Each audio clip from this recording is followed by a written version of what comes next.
Tu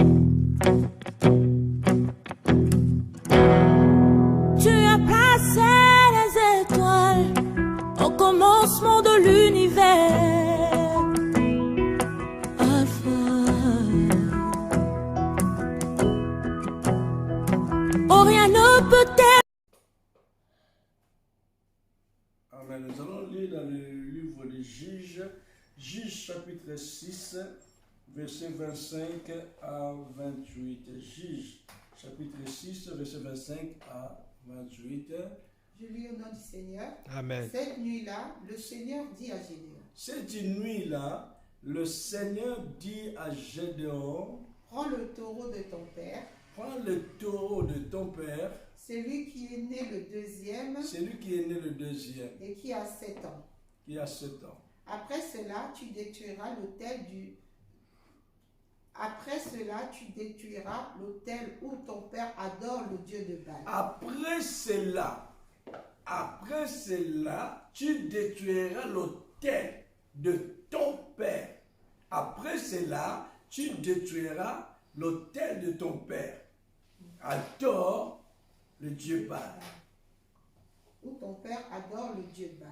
Et tu couperas le taureau sacré planté à côté. Verset 6. Ensuite, en haut de la colline, construis un autel bien équipé pour le Seigneur. Construis l'autel après de détruire l'autel de ton père qui adore le dieu Baal. Dans d'autres versions, dit renverser l'autel de Baal de ton père. Et après cela, tu construis maintenant l'autel de l'Éternel. Donc tu ne peux pas construire l'autel pour l'Éternel tant qu'il y a encore l'autel de Baal de ton père. Donc la première chose, tu commences d'abord à renverser l'autel de Baal et tu rétablis ou tu construis l'autel de Dieu. Continuez. Emmène le taureau et offre-le Amène le taureau et offre-le en sacrifice en complet. sacrifice complet. Pour le feu, prends le bois du poteau sacré que tu couperas. Au verset 27, Gédéon choisit 10 de ses serviteurs pour faire ce que le Seigneur lui avait commandé. Il a fait ce que Dieu, il a fait. Gédéon, il a fait tout ce que Dieu l'a recommandé ou tout ce que Dieu l'a dit. Il a fait tous les principes, tout ce que Dieu l'a dit, selon le modèle que Dieu l'a dit, selon ce que Dieu l'a dit. Ce que Dieu t'a dit, c'est de faire de la même manière que Dieu l'a dit de construire l'autel. Mais il a peur d'agir en plein jour à cause de sa famille et ses habitants du village. Il avait peur d'agir en plein jour à cause de sa famille et à cause de ses amis. Ce que Dieu l'a demandé de faire, il avait peur. La peur l'a fait de ne pas faire la journée. Alors, il le fait pendant la nuit. Il l'a fait pendant la nuit. Au verset 28, tôt le matin, quand les gens du village se réveillent, ils voient l'autel de Baal détruit. Le poteau sacré qui était à côté de lui a été coupé. Le taureau né, le deuxième, a été offert en sacrifice complet sur l'autel construit pendant la nuit. Amen. Amen. Amen. Le matin, les gens du village, ce chapitre a de messages et de messages. Ce chapitre 6, il y a de messages et de messages, de révélations, de mystères et de mystères. Donc il n'y a pas le temps, on n'est pas aussi dans une conférence pour entrer à profondeur de détails, de bois, de tout ça. On n'a pas le temps. Mais nous voulons souligner sur le point que Gédéon a renversé l'autel de Baal qui était de son père et a bâti ou a construit l'autel de Dieu. Et cette histoire de Gédéon, ce jeune, la Bible nous parle que cet enfant, il était appelé, étant que Jésus devient juge et libérateur des enfants d'Israël. sur la servitude des mendiants. La Bible nous parle déjà dans le chapitre 6. Dans le chapitre 6, dans le verset 1, on dit, les enfants d'Israël firent ce qui déplaît à l'Éternel, et l'Éternel les livra entre les mains du mendiant pendant 7 ans. À chaque fois que tu fais les choses qui n'est pas bonne devant Dieu, Israël était livré par ses ennemis. Et le mendiant avait la puissance, il dominait Israël. Et Israël, le peuple d'Israël, était sous la domination des mendiants. C'est les mendiants qui avaient la puissance sur Israël. Seulement parce qu'ils avaient désobéi dans le principe de Dieu, dans la parole de Dieu, Dieu a livré les enfants d'Israël aux mendiants. Et les mendiants étaient puissants sur les enfants d'Israël. Et les enfants du mendiant dominaient les enfants d'Israël. Et Israël était dans cette servitude pendant 7 ans. Que les mendiants et les Malécites dominaient les enfants d'Israël. Ils travaillaient même pour les mendiants. Il y en a beaucoup aujourd'hui sont dominés par des gens, leurs ennemis qui les dominent et qui te fait esclave, qui te met dans la servitude. D'Israël, les enfants d'Israël s'aimaient pour le mendiant, travaillaient pour eux. Mais malgré qu'ils travaillaient pour le mendiant, ils travaillaient pour eux-mêmes. Et ça arrivait aussi que les mendiants, comme ils dominaient, ils avaient la puissance sur eux, l'autorité sur eux. Ils venaient prendre ce qu'eux ils font pour eux, ils détruisent en même temps ce que eux, les enfants d'Israël, faisaient pour eux-mêmes. Il y en a des gens aujourd'hui, dans le temps d'aujourd'hui, que tu es dans la servitude. Et ce qui te domine est sur toi, au-dessus de toi. Ils ont donné le pouvoir sur ta vie. Tu es déjà dans la servitude. Tu fais pour eux, tu fais pour toi-même. Mais malgré que tu fais pour eux, tu fais aussi pour toi-même. Mais les gens qui te dominent, ils ont encore le pouvoir de venir détruire ce que toi-même tu fais. Ils détruisent ce que tu fais. Ils détruisent ce que toi-même, la production de toi-même. Malgré ce que tu fais pour eux. Amen. Amen. Tu es dominé par tes ennemis. Israël était dominé par ses ennemis. Dans la servitude qu'ils étaient, ils travaillaient pour eux-mêmes. Ils travaillaient aussi pour les mendiants. Ils s'aimaient pour eux-mêmes la production, la meilleure production. Comme la Bible dit, si vous avez de bonne volonté, vous mangerez la meilleure production du pays. Je pense qu'Israël aussi, ils avaient de bonnes volontés de s'aimer de meilleures productions pour manger le meilleure production aussi. Mais malheureusement, comme ils étaient dans la servitude, ces ennemis venaient détruire leur meilleure production. Donc l'ennemi venait, malgré que vous travaillez pour eux, ils mangent ce que vous travaillez dans leur côte, mais ils détruisent encore ce que tu fais.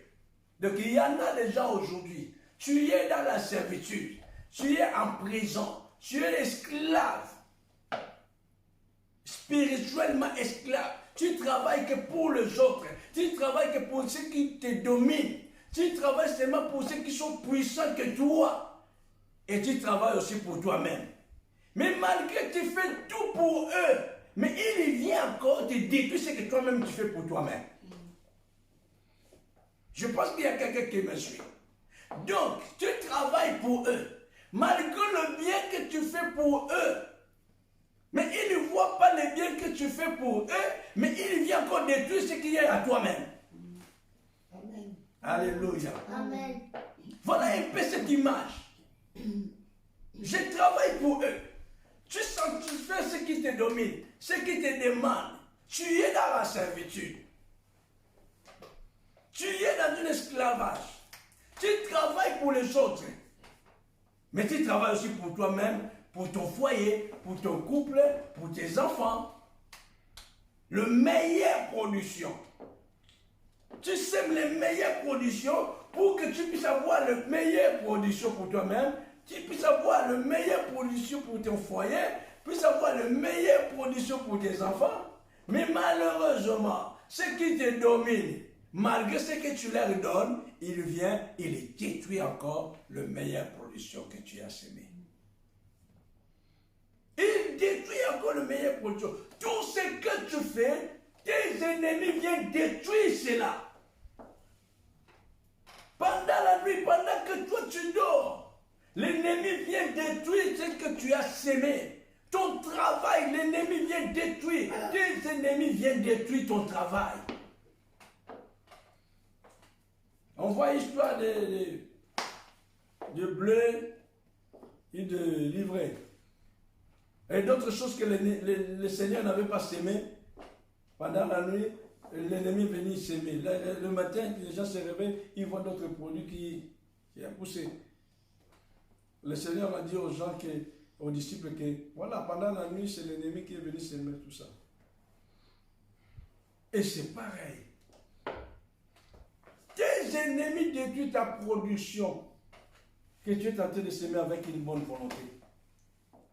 Beaucoup ont de ces problèmes. Je ne comprends pas. Je fais tout ce qu'il faut pour eux. Mais ils font toujours ce que moi j'ai. Et beaucoup ils pleurent aussi aujourd'hui. Je fais tout pour ma famille. Je fais tout pour mon frère. Je fais tout pour ma soeur. Mais je ne comprends pas. Ils veulent seulement ce que moi j'ai. Je fais tout pour mon père, je fais tout pour ma mère, mais ce n'est pas ça qu'il veut. Il veut toujours ce que toi tu as. L'RG toujours ce que toi tu as.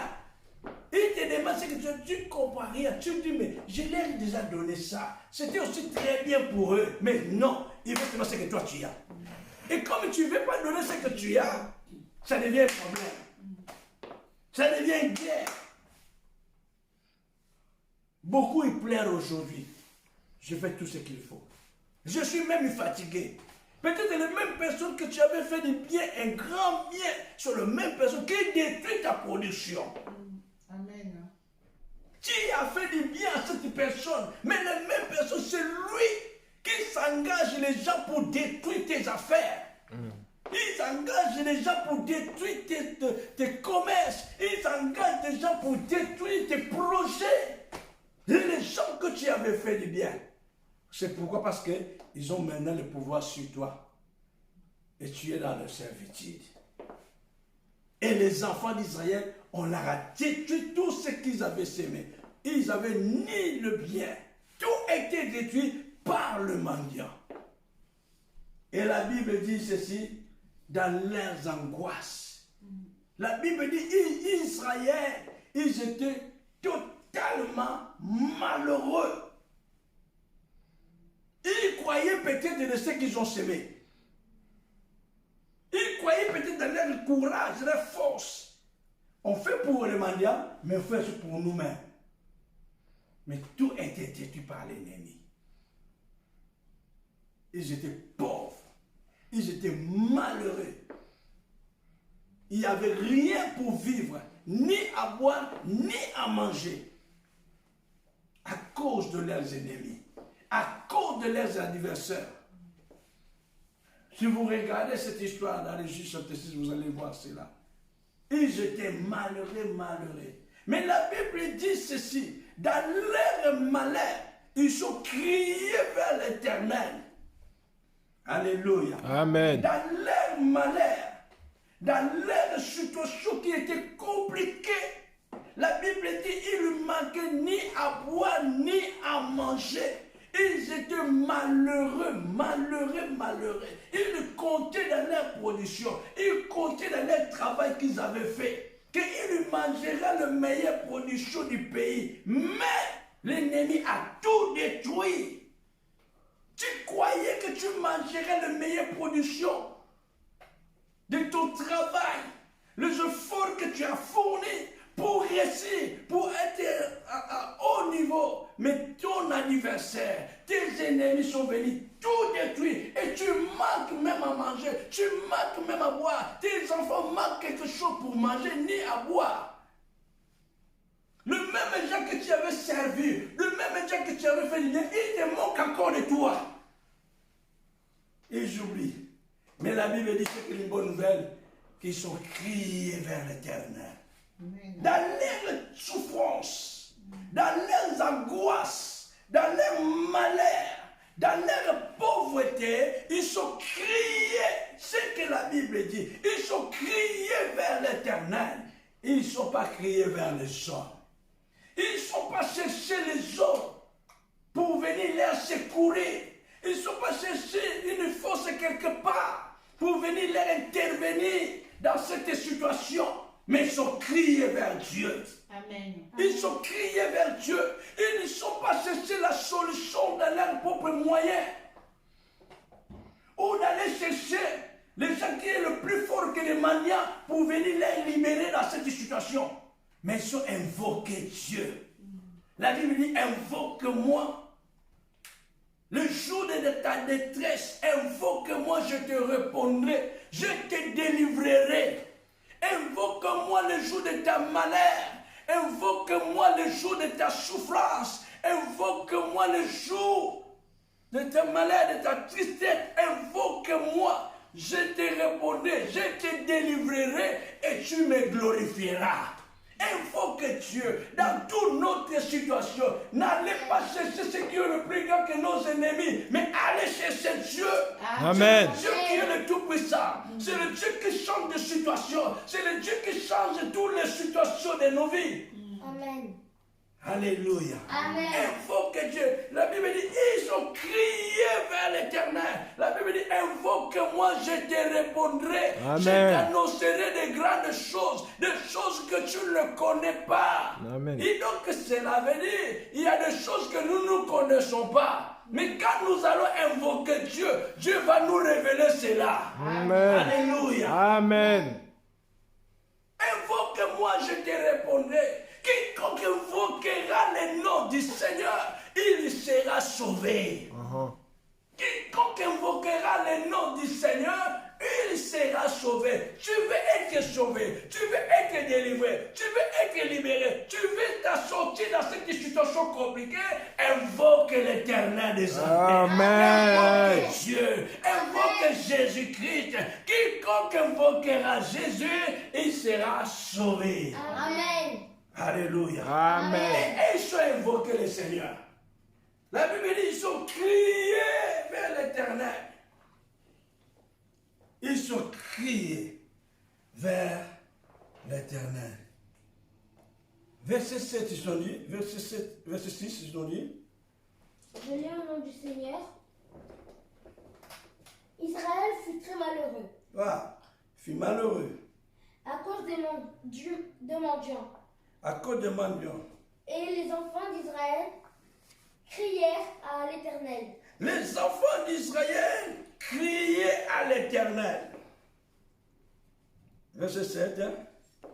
Lorsque les enfants d'Israël crièrent à l'Éternel au sujet de mendiants. Lorsque, il y a deux versets différents.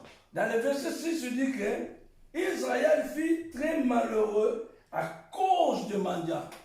Beaucoup sont malheureux aujourd'hui à cause de mendiants.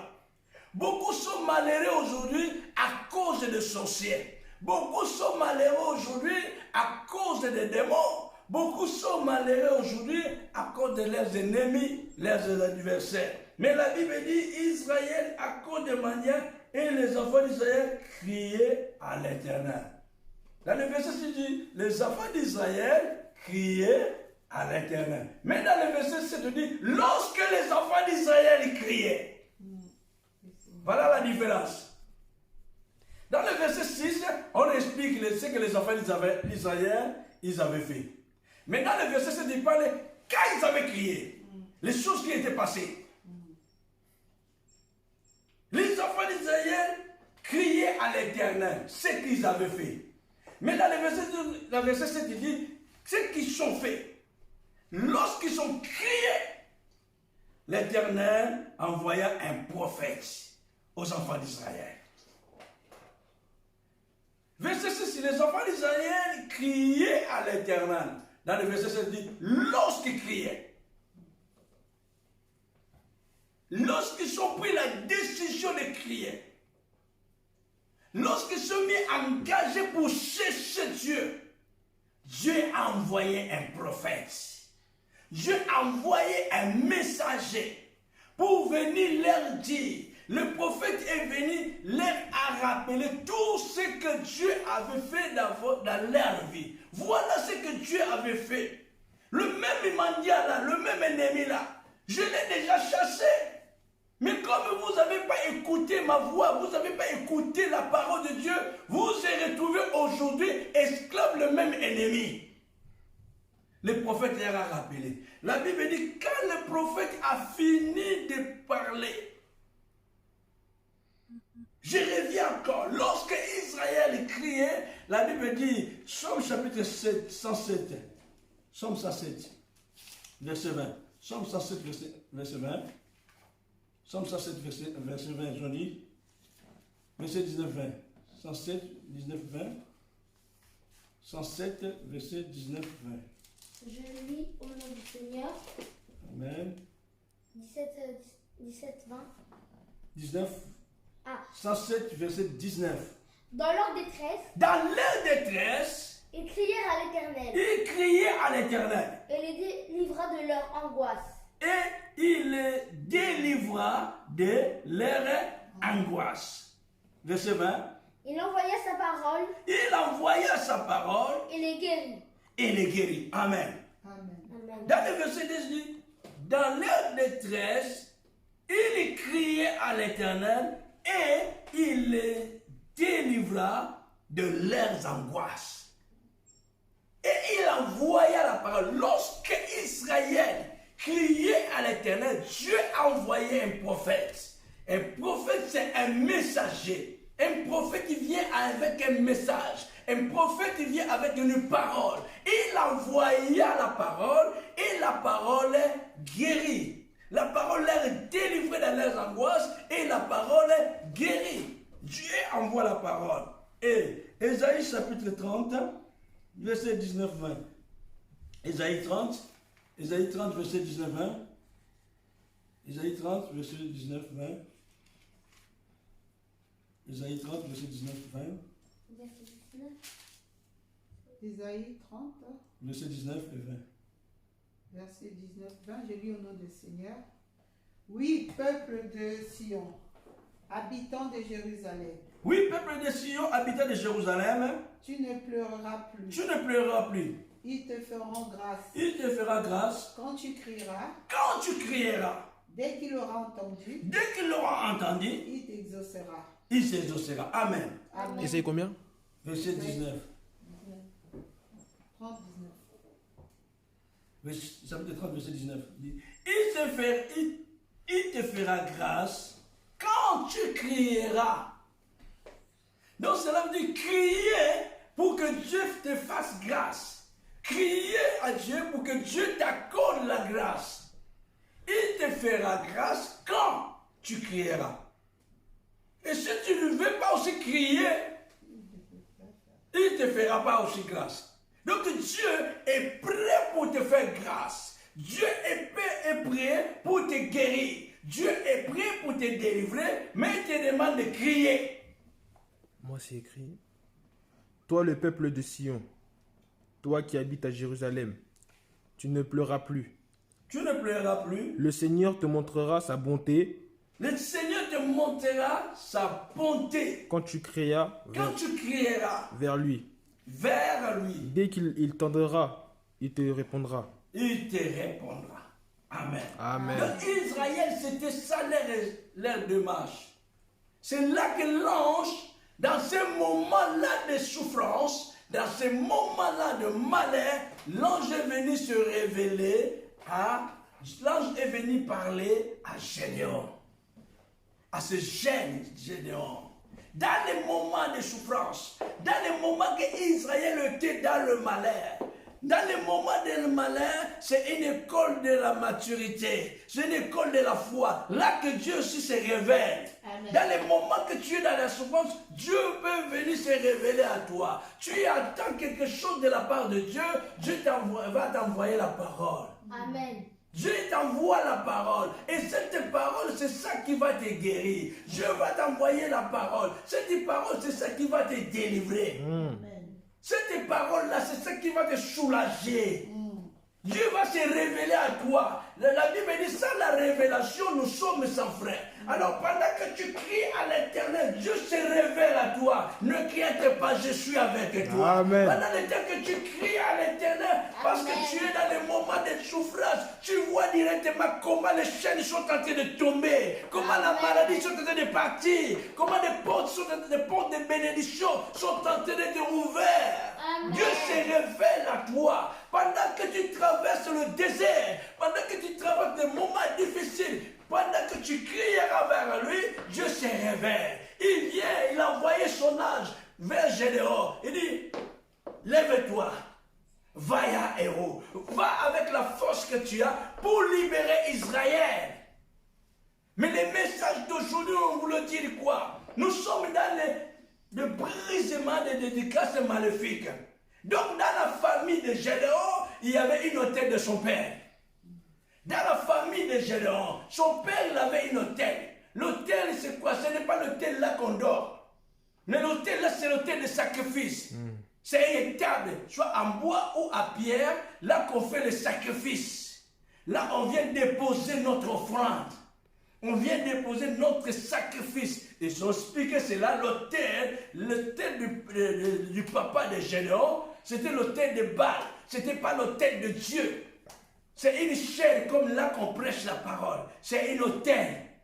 Et les gens viennent déposer leurs offrandes. Les gens viennent déposer leurs rituels. Les gens viennent faire un sacrifice. Dans le monde aussi, ils ont leur autel. L'autel de sacrifice.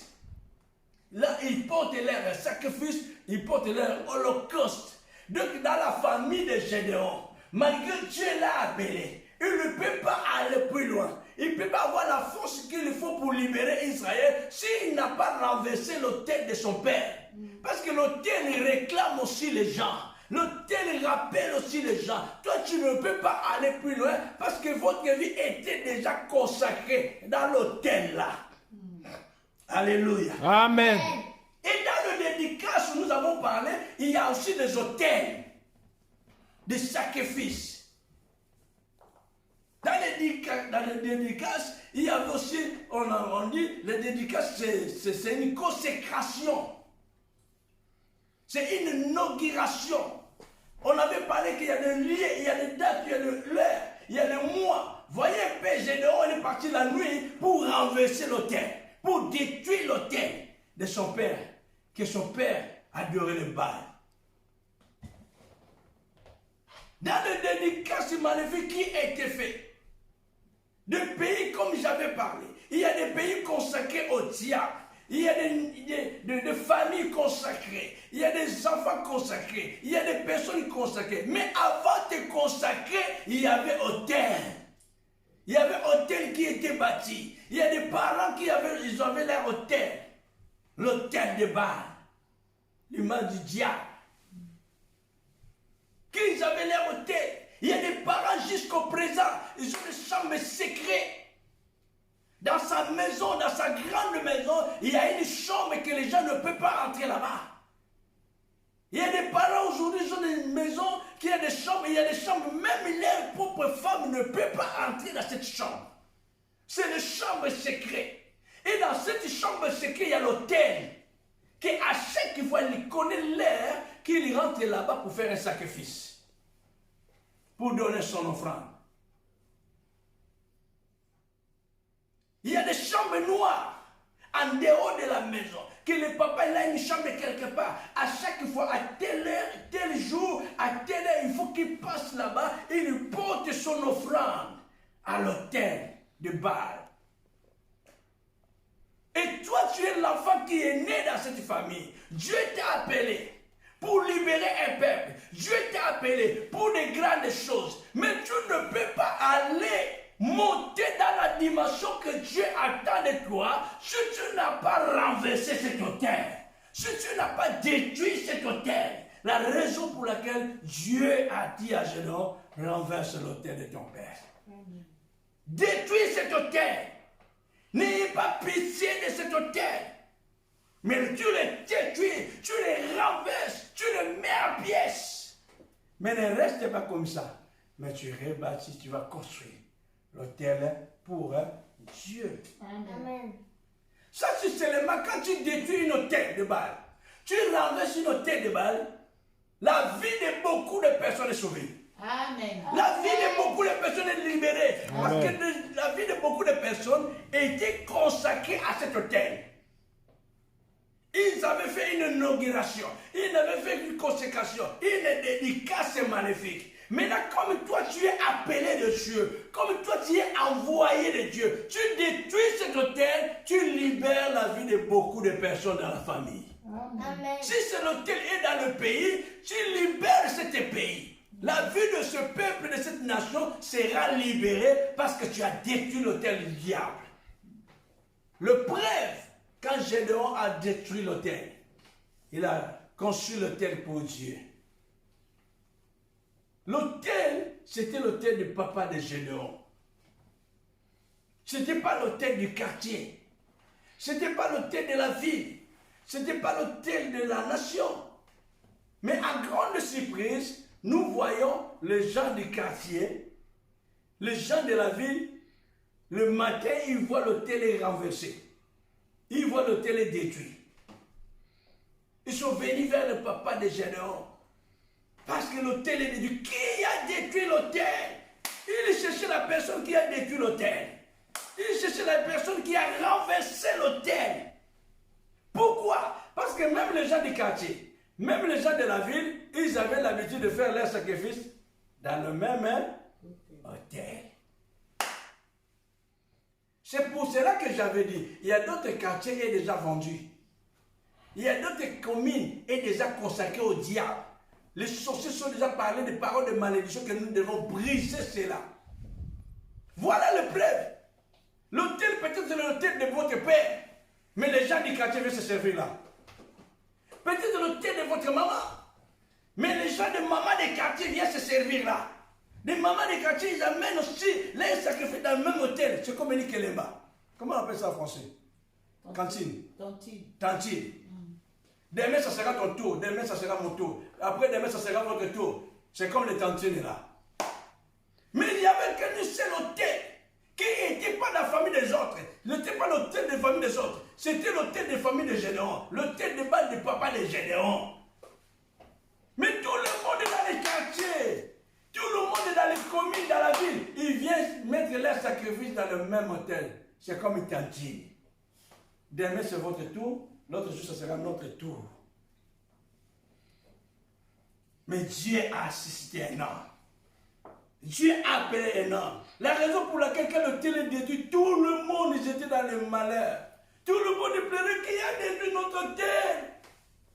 Quand tu détruis une hôtel dans un quartier, tu as un problème sérieux.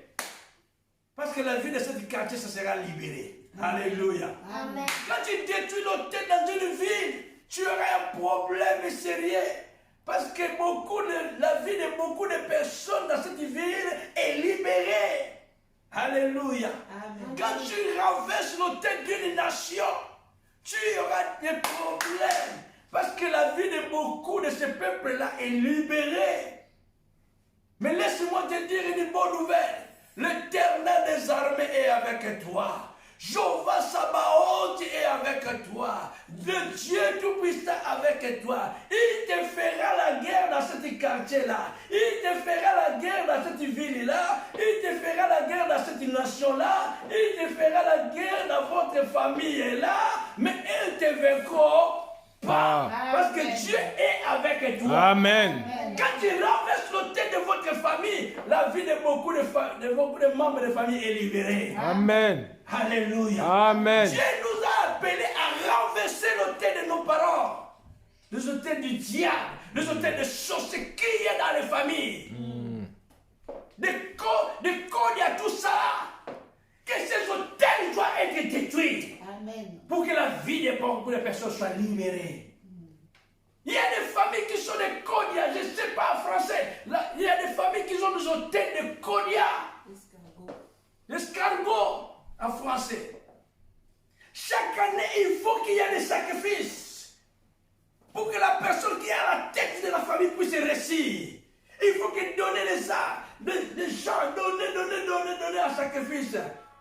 Mais tu es la personne que Dieu a appelée pour détruire cette terre. Amen. Tu es la personne que Dieu a appelée pour détruire cette terre. Pour que la vie de beaucoup de personnes dans votre famille soit libérée. Amen. Pour que la vie de beaucoup de personnes dans votre famille soit délivrée. Côté de ton père, côté de ta mère, tu es la personne que Dieu a appelée. Tu es la personne que Dieu a élevée. Tu es la personne que Dieu a oint pour renverser l'autel, pour détruire l'autel du diable dans votre famille, pour détruire l'autel de sorcier dans votre famille, pour que la vie de ton frère, la vie de ta soeur, côté père et côté mère, soit libérée, soit délivrée. Amen. Que toute la famille soit libérée. Amen. Au nom de Jésus-Christ. Amen. Tu es la personne, la raison pour laquelle Dieu a appelé Gédéon vaillant héros. Tu es vaillant héros de ta famille. Tu es Gédéon de ta famille. Que le terre, soit de ton père ou de ta mère, doit être détruit. Beaucoup de personnes dans votre famille, dans nos familles, ils se servent le même hôtel. La tante qui vient se servir dans le même hôtel, l'homme qui vient se servir dans le même hôtel pour donner leur sacrifice. Mais Dieu nous a appelés.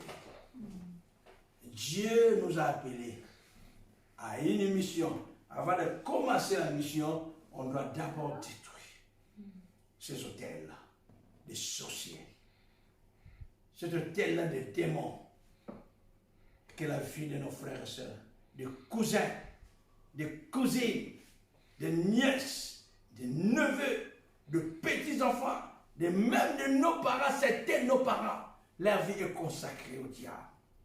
Et nous devons briser cet hôtel, détruire cet hôtel. Jésus-Christ a apparu pour détruire l'œuvre du diable.